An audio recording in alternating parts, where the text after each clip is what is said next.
May 16th, 1943. Just after 9 p.m. RAF Scampton Air Base, Lincolnshire, England. 19 Lancaster bombers sat on the runway. Heavy, four-engine bombers, but these Lancasters had been modified. Stripped of some armor, belly turret removed. Strange cylindrical bombs slung underneath each aircraft. Not the typical teardrop shape. This bomb was a drum, a barrel, and it was spinning. Inside the aircraft, crews made final checks. Pilots, navigators, bomb aimers, radio operators, gunners, flight engineers. 7 men per aircraft, 133 total across all 19 bombers. Elite crews, handpicked, trained for months for this specific mission. Wing Commander Guy Gibson climbed into the lead Lancaster. 24 years old, already a veteran of over 100 combat missions. He'd been awarded the Distinguished Service Order twice, the Distinguished Flying Cross. Now he commanded 617 Squadron, formed specifically for this operation. The mission was unprecedented. Fly across occupied Europe at night. Navigate at treetop height to avoid German radar. Find 3 dams deep in enemy territory. Attack them with experimental bombs. Bombs that would bounce across water. Skip over torpedo nets protecting the dams.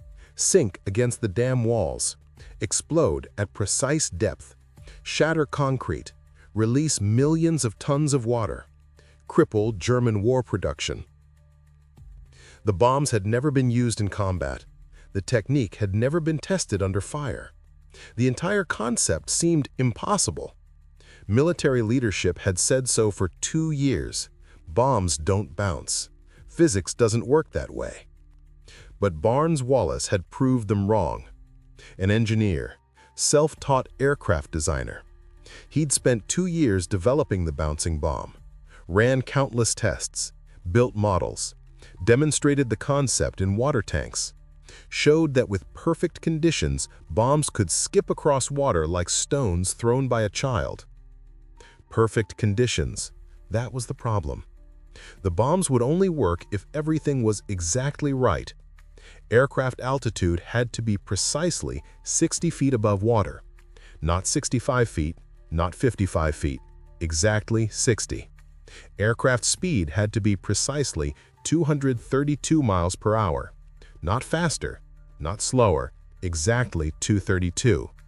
The bomb had to be spinning backwards at 500 revolutions per minute when released. Released at the exact right distance from the dam. Too early or too late, and it wouldn't reach the wall. And all of this at night, flying through German anti-aircraft fire at 60 feet above water. Any mistake meant crashing into the reservoir, or missing the target completely, or being shot down by German defenses. Gibson's Lancaster engine roared to life. One by one, the other bombers started their engines. The mission was called Operation Chastisement. The target, 3 dams in the Ruhr Valley. The Menne Dam, the Eder Dam, the Sorpe Dam. Together, they provided hydroelectric power and water to Germany's industrial heartland. Destroy them, and German war production would be crippled. At 9:28 p.m., Gibson's Lancaster rolled down the runway, lifted off, turned east toward Germany. Behind him, the other bombers followed, flying in 3 waves, different routes to avoid alerting German defenses. They'd converge on the targets. The journey was dangerous even before reaching the dams. Low-level flying across Holland, avoiding German radar stations, dodging known anti-aircraft positions. Several bombers would be shot down on the way in, never reaching the targets. Crews killed before the mission even began. But the crews that made it to the dams would attempt something never done before. They would attack with bombs that bounced. And if they succeeded, they'd prove that sometimes the most effective weapon isn't the biggest or most powerful. Sometimes it's the cleverest. This is the story of the Dam Busters, how a self-taught engineer convinced skeptical military leadership that bombs could bounce. How 133 young men volunteered for a mission requiring perfect precision under fire.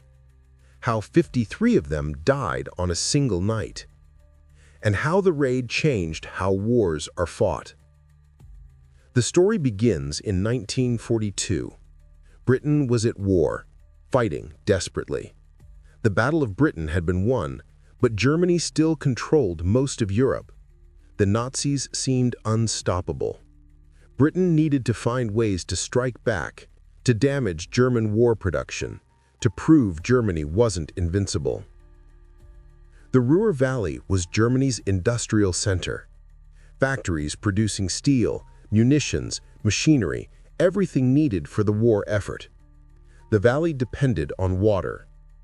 For power generation, for cooling industrial processes, for transportation. Several large dams supplied this water. The Menne Dam, the Eder Dam, the Sorpe Dam. Together, they provided hydroelectric power and water to Germany's industrial heartland.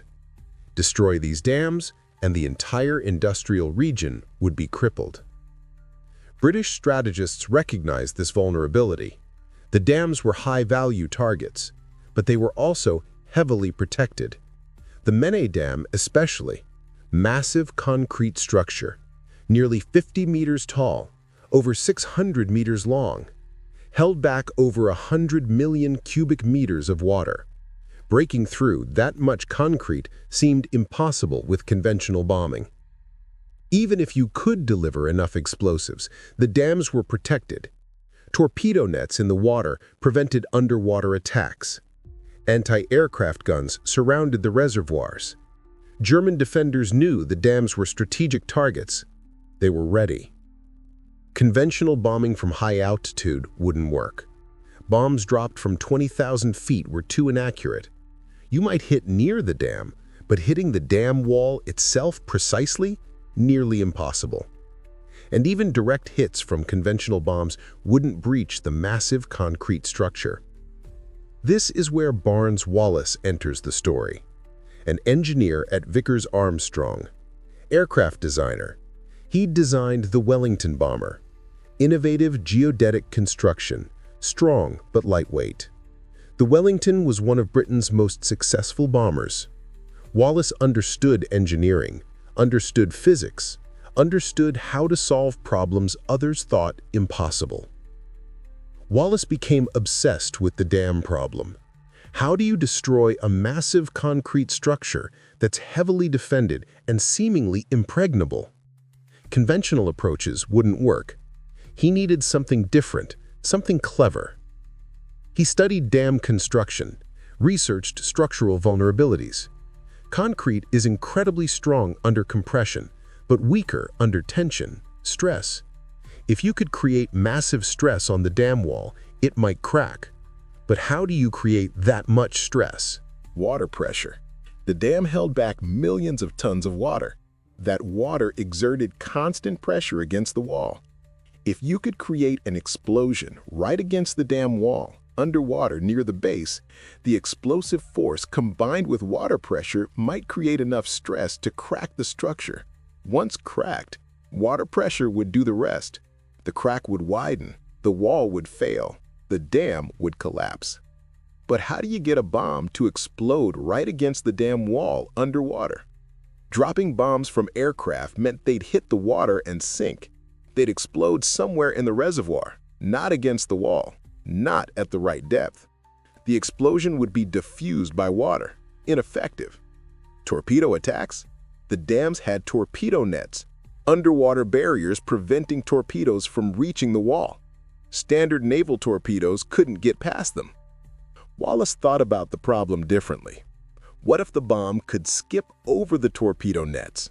What if it could bounce across the water surface, skip like a stone, clear the nets, reach the dam wall, then sink against the wall and explode at the right depth? It sounded absurd. Bombs don't bounce. They're heavy. They're designed to fall. Making them bounce seemed impossible. But Wallace wasn't deterred by conventional thinking. He'd built a career on unconventional solutions. He started experimenting, built small models, tested them in his backyard, threw spherical objects across water, watched them bounce, studied the physics. What made objects skip across water? Backspin, angle of impact, speed. If you got these factors right, objects would bounce multiple times, skip across the surface. Could a bomb do this? If the bomb was the right shape, if it was spinning, if it hit the water at the right angle and speed? Yes, theoretically, it could bounce. Wallace built more sophisticated models, tested them in water tanks, refined his calculations. The bomb needed to be cylindrical, not the traditional teardrop shape. A cylinder would bounce better. It needed to be spun backwards before release. The backspin would create lift, Magnus effect. The spinning cylinder hitting water at speed would bounce upward instead of sinking immediately. The physics worked in models, but convincing military leadership was another matter. Wallace approached the Air Ministry with his concept. 1942, he explained the theory, showed his models, demonstrated the physics. The response was skeptical, polite but dismissive. Interesting idea, very creative, but impractical. Bombs don't bounce. This is theoretical nonsense. We have a war to fight. We need practical solutions, not physics experiments. Wallace persisted, refined his designs, conducted more tests, proved the concept worked at larger scales, finally got a meeting with higher-level officials, demonstrated that bouncing bombs could work if everything was precisely controlled. The challenge was the precision required. The aircraft had to fly at exactly 60 feet altitude. Any higher, and the bomb would bounce incorrectly. It would break apart on impact. Any lower, and the aircraft would crash. 60 feet. At night, over water, under fire, that's dangerously low. The aircraft speed had to be exactly 232 miles per hour. This specific speed, combined with the bomb's backspin, would create the right bounce characteristics. Too fast, and the bomb would skip too far or shatter. Too slow, and it wouldn't clear the torpedo nets. The bomb had to be spinning at 500 RPM when released, spinning backwards. This required a belt-driven mechanism connected to the aircraft's engines. The bomb would spin up during the approach, released while spinning, and the release point had to be calculated precisely, based on distance to dam. The bomb would bounce 3 or 4 times, skip across the water. If released at the right point, the final bounce would bring it to the dam wall. It would sink against the wall. A hydrostatic fuse would detonate it at 30 feet depth, right at the base of the dam where the structure was most vulnerable. Everything had to be perfect. One miscalculation and the mission would fail. The bomb would miss or explode ineffectively. Worse, flying that low at night meant crews could easily crash. The margin for error was 0. Despite the challenges, the concept intrigued some officials. The potential payoff was enormous. If it worked, 3 dams could be destroyed in one night. German war production crippled. It was worth attempting. Resources were allocated. Development continued. The bomb was designated Upkeep, official name, but everyone called it the bouncing bomb. Development was rushed. This was early 1943. Time was critical. The dams could only be attacked when water levels were high, late spring, May. Otherwise, the reservoirs wouldn't be full. Breaching the dams wouldn't release enough water to cause significant damage. That meant everything had to be ready by May 1943, months away. The bombs had to be manufactured, aircraft modified, crews selected and trained. It was an impossibly tight schedule, but war doesn't wait for perfect conditions. Lancaster bombers were chosen for the mission. Heavy bombers, proven aircraft, strong, reliable, but they needed modifications. The bomb bay had to be altered to carry the cylindrical bomb. A belt-driven mechanism installed to spin the bomb. The belly gun turret removed to reduce weight and make room. Spotlights installed under the aircraft's nose and tail. These spotlights would help measure altitude. 2 beams converging at 60 feet. The pilot could see when the beams met on the water surface. That meant they were at the correct height. While aircraft were being modified, crews were being selected. Not just any crews. This mission required the best. Experienced pilots, skilled navigators, precise bomb aimers. The entire crew had to function perfectly under extreme pressure. Wing Commander Guy Gibson was chosen to lead. 24 years old, but already a legendary pilot. He'd flown bombers over Germany dozens of times, survived when many others hadn't. He was calm under fire, decisive, natural leader, perfect for commanding this unprecedented mission. Gibson was told to form a new squadron, 617 Squadron. He could handpick crews from across Bomber Command, choose anyone he wanted. He selected the best. Pilots who'd proven themselves in combat, navigators who could find targets in darkness, bomb aimers with steady hands. Every man chosen had to be exceptional. The training was intense. Crews practiced low-level flying, night after night, over British lakes and reservoirs, flying at 60 feet, maintaining exact speed. It was dangerous even in training. One Lancaster crashed during practice, the entire crew killed. The mission's dangers were clear before it even began. But the crews persisted. They understood the importance. They'd been briefed on the targets, told about the potential impact. Destroying the dams could shorten the war, save countless lives. The risk was worth it. Bomb aimers practiced release timing over and over, calculating distance to target, judging when to release. The margin for error was feet, not yards, feet. Release too early and the bomb wouldn't reach the wall. Too late and it would bounce over the dam, hit the far shore, explode uselessly. Gibson insisted on realistic training. The crews flew the actual routes they'd use over Germany, studied maps, memorized landmarks. Navigation had to be perfect. Getting lost meant running out of fuel over enemy territory or missing the target window. No second chances. By early May, the squadron was ready. 19 crews, 133 men. They'd trained for months. They knew their aircraft, knew the mission, understood the risks. On May 15th, they were briefed on the actual targets. Until that moment, many details had been kept secret. Now they knew. The Moni Dam, the Ader Dam, the Sorpe Dam. They studied models, photographs, memorized the approach routes. May 16th was chosen for the raid. Weather forecasts were favorable. Moon would provide some visibility. Water levels were optimal. Everything aligned. This was the moment. The bombers were organized into 3 waves. First wave led by Gibson, 9 aircraft. They'd attack the Moni Dam first. If successful and bombs remained, continue to the Ader Dam. Second wave of 5 aircraft would follow a different route, attack the Sorpe Dam. Third wave of 5 aircraft was the reserve. They'd attack secondary targets or reinforce the main waves as needed. At 9:28 p.m., Gibson's Lancaster took off. The mission had begun. Behind him, the other aircraft of the first wave lifted off, flying in formation. Low altitude immediately, descending to treetop level as they crossed the English coast, heading for Holland, then Germany. The flight across occupied territory was treacherous. Anti-aircraft guns opened fire as they crossed the Dutch coast. Tracers lit the darkness. The bombers flew between obstacles, power lines, church steeples, trees.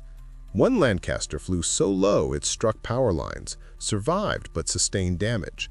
Another wasn't so lucky, shot down over Holland, crashed, entire crew killed, 7 men gone before reaching Germany. The survivors pressed on. Navigation was difficult at that altitude, landmarks hard to identify at night. But the navigators had prepared well. They found their way, crossed into Germany, avoided major defensive positions. Surprise was critical. If the Germans were alerted, the dams would be reinforced, smokescreens deployed. The mission would become even more difficult. Just before midnight, Gibson's formation approached the Moni Dam. The reservoir appeared below, dark water, the massive dam wall ahead. Gibson could see the anti-aircraft positions. The Germans were already firing. They'd been alerted somehow, perhaps by the earlier aircraft shot down, or radar picked up the formation. Either way, the element of surprise was gone. Gibson prepared for his attack run, lined up on the dam, descended to 60 feet, checked his speed, 232 miles per hour. The spotlights beneath his aircraft cast beams on the water. He watched for them to converge. When they formed a figure-8 pattern, he'd know he was at exactly 60 feet. That was the signal to hold altitude. Anti-aircraft fire intensified.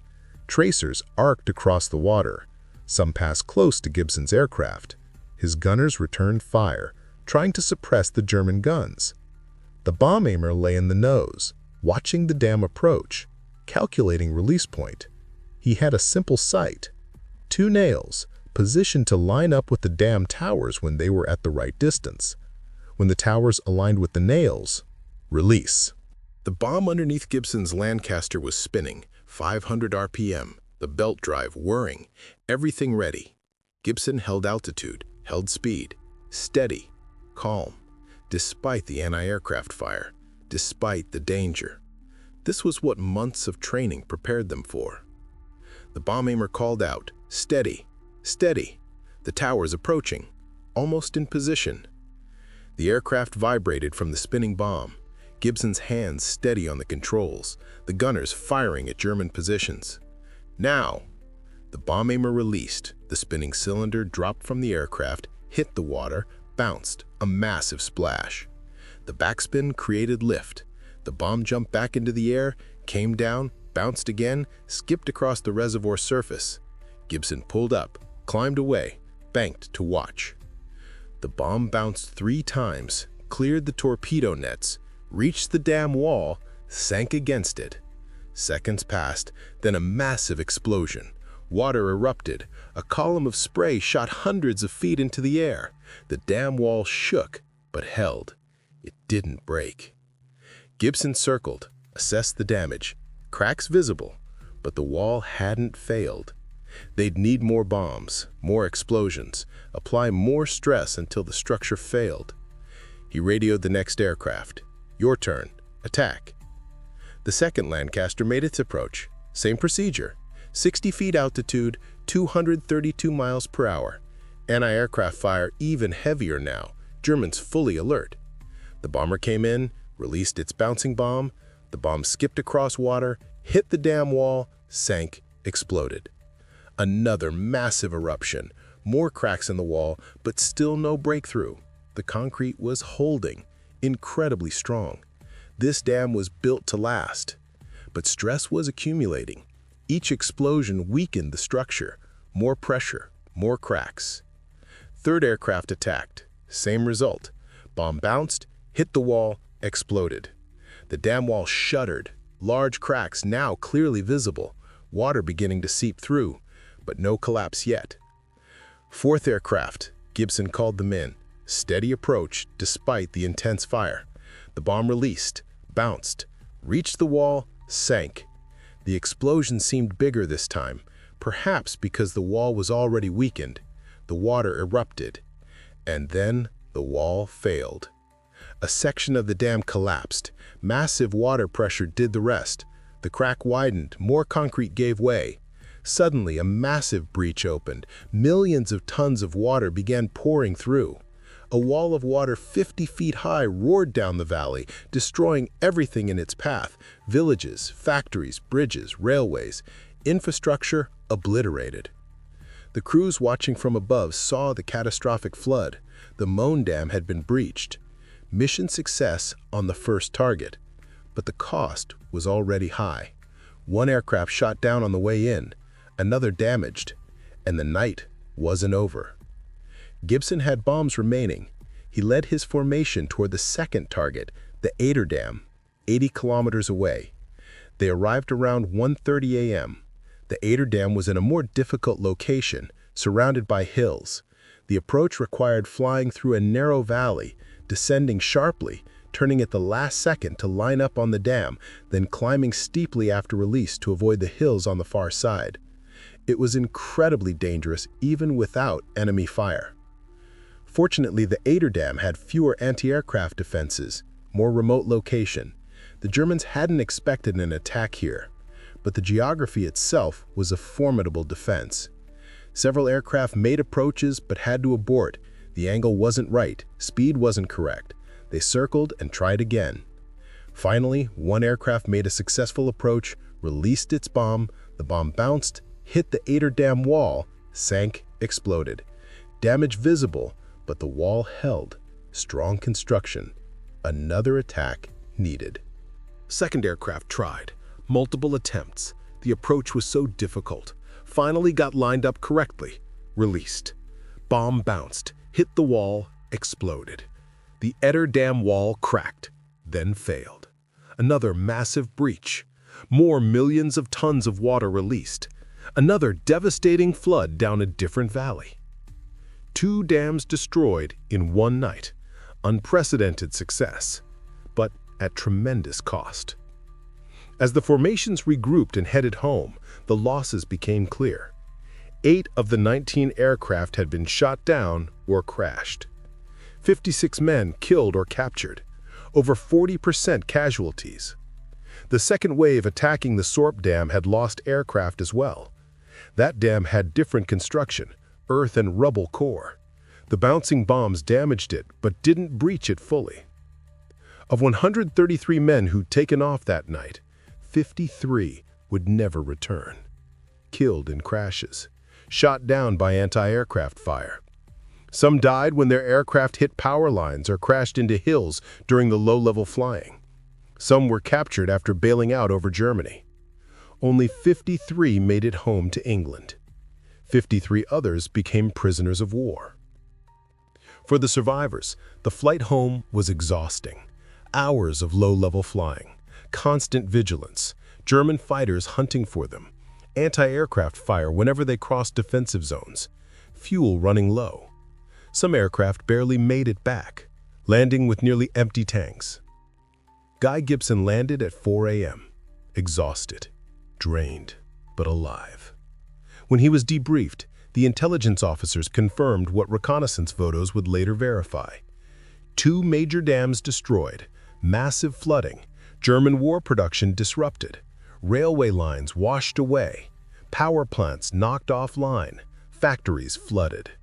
It would take months to repair the damage, but the human cost was staggering. 53 young men dead, 8 aircraft lost, for temporary disruption to German war production. Those men could have flown many more missions if they'd survived. The aircraft could have bombed other targets. The cost-benefit analysis doesn't favor the raid. Both perspectives have merit. War creates these impossible calculations, weighing lives against strategic objectives. There's no clear answer. What's undeniable is the courage of the crews. They volunteered, knowing the mission was dangerous. They trained for months. They executed under fire with remarkable precision. 53 died. The rest survived. They all earned their place in history. Barnes-Wallis was devastated by the casualties. He'd designed the weapon, advocated for the raid. Now he felt responsible for the deaths. He'd known the mission would be dangerous, but knowing abstractly is different from seeing the casualty lists. Real names, real men, dead because of his invention. Wallis struggled with guilt for years, but he channeled it into determination. He continued designing weapons, better weapons, more effective, trying to create weapons that would end the war faster, save more lives in the long run. He developed earthquake bombs, massive weapons that could penetrate deep underground before exploding. These were used later in the war against U-boat pens and other hardened targets. Wallis kept innovating, kept trying to contribute to victory. After the war, Wallis continued his engineering career, worked on aerospace development, supersonic aircraft, variable geometry wings, swing wing designs that later influenced aircraft like the F-14 Tomcat. Wallis lived until 1979, died at age 92, knighted for his contributions to British aviation and military technology. But he never forgot the 53 men who died using his bouncing bomb. 617 Squadron continued operations after the dam's raid. They became a specialist precision bombing unit, attacking high-value targets that required accuracy. They bombed V-weapon sites, German battleship turrets, railway viaducts, anything that needed precision rather than mass bombing. The squadron still exists today, part of the Royal Air Force, flying modern aircraft, but they're still known as the Dam Busters. The legacy lives on. The 1955 film The Dam Busters brought the story to millions. British war film, very accurate to the historical events, featured the iconic musical theme that's still recognized today. The film made heroes of Gibson and the crews, introduced new generations to the story. It's still shown regularly in Britain, a cultural touchstone. Plans for a modern remake have circulated for years. Peter Jackson, the Lord of the Rings director, has been attached to the project at various times. Whether it happens remains to be seen, but the story continues to fascinate. The engineering, the courage, the impossible mission that succeeded despite enormous cost. The physics of bouncing bombs influenced military thinking for decades. The concept of specialized weapons for specialized targets. Not every problem requires massive firepower. Sometimes cleverness and precision are more effective. The raid demonstrated what could be achieved with innovative thinking applied to warfare. Modern precision weapons trace their philosophical lineage to the bouncing bomb. GPS-guided munitions, bunker buster bombs, specialized weapons designed for specific targets, all reflect the same principle. Match the weapon to the target. Apply force precisely rather than massively. The Dam Busters proved this approach could work. The raid also highlighted the importance of crew training. Months of practice, repetition until procedures became automatic. This allowed the crews to execute under extreme stress, under fire, at night, with no margin for error. Modern military training emphasizes this same principle. Train until you can perform when everything goes wrong. The Dam Busters exemplified this standard. The cost remains sobering. 53 dead on a single night for one mission. Modern militaries try to minimize casualties. Advanced technology, precision weapons, unmanned systems, all designed to achieve objectives with fewer lives risked. But the fundamental calculation remains. Sometimes, achieving important objectives requires accepting losses. The Dam Busters faced this reality, made their choices, accepted the consequences. The bouncing bomb itself was never used again after the dam's raid. Too specialized, required too specific conditions. The few remaining dams that could be targeted were either bombed conventionally or left alone. The weapon had been designed for one mission. It succeeded in that mission, then became obsolete. But its legacy lived on in the lessons learned. Guy Gibson died in September 1944, flying a Mosquito bomber on a mission over Holland. His aircraft crashed. He was 26, never married, no children, gave his entire adult life to the war. He's buried in the Netherlands, Commonwealth War Graves Commission Cemetery. His grave is still visited by aviation enthusiasts, people remembering the young wing commander who led the impossible mission. The surviving Dam Busters went on to varied lives. Some continued in the RAF, made military careers. Others left after the war, returned to civilian life, tried to process what they'd experienced. Many struggled with survivor's guilt. Why did they live when others died? No good answer to that question, but they carried the memories, kept alive the story of their comrades who didn't return. The German response to the raid was swift. Defenses around remaining dams were massively reinforced. Anti-aircraft guns multiplied, smoke screen generators installed, torpedo nets improved, balloon barrages deployed. The Germans made sure such a raid could never be repeated. In that sense, the bouncing bomb's window of opportunity was brief. One night, May 16th to 17th, 1943. After that, the defenses made the tactic impossible. The flooding from the breached dams killed approximately 1,600 people. Some were Allied prisoners of war and forced laborers. Tragic collateral damage. War's brutal arithmetic. The flood destroyed homes, farms, factories, disrupted transportation networks, knocked out power generation. The economic impact was significant, though Germany eventually recovered. The moral complexity of the raid has been debated for decades.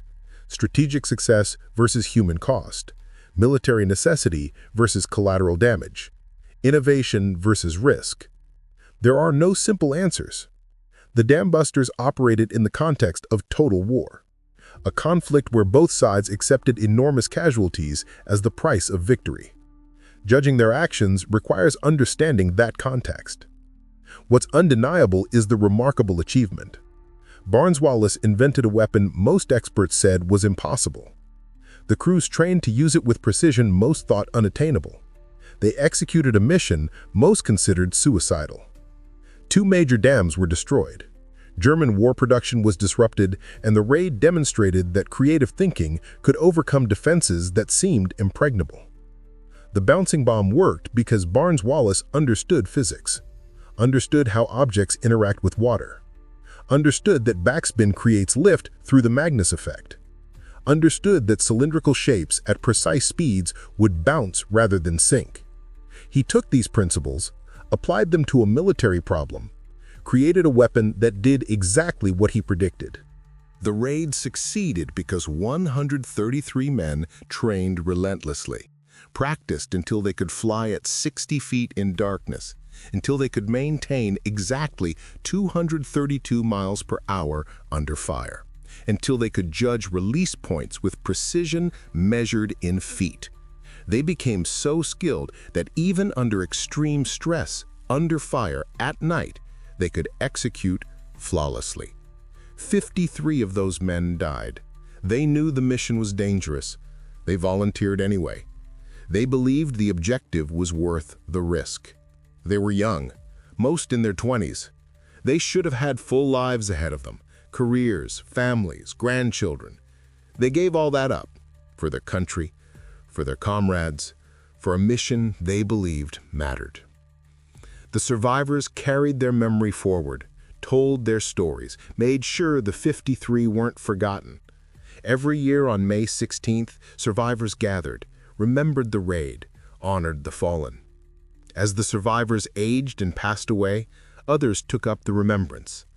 617 Squadron, aviation historians, the communities around the old airfields. The memory is kept alive.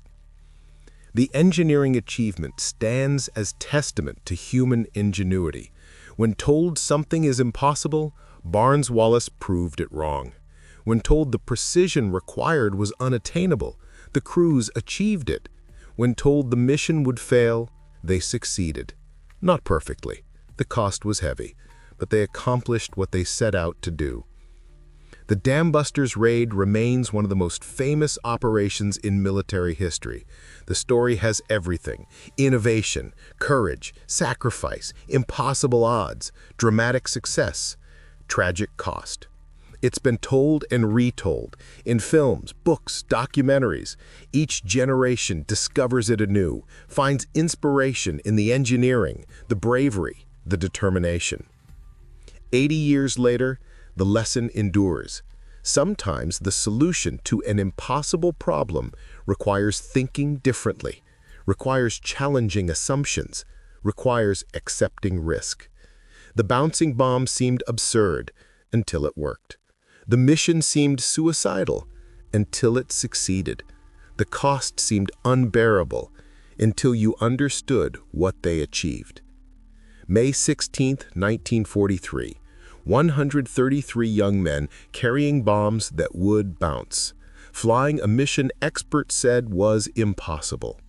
By dawn, 2 dams were destroyed, 8 aircraft were lost, 53 men were dead, and history was made.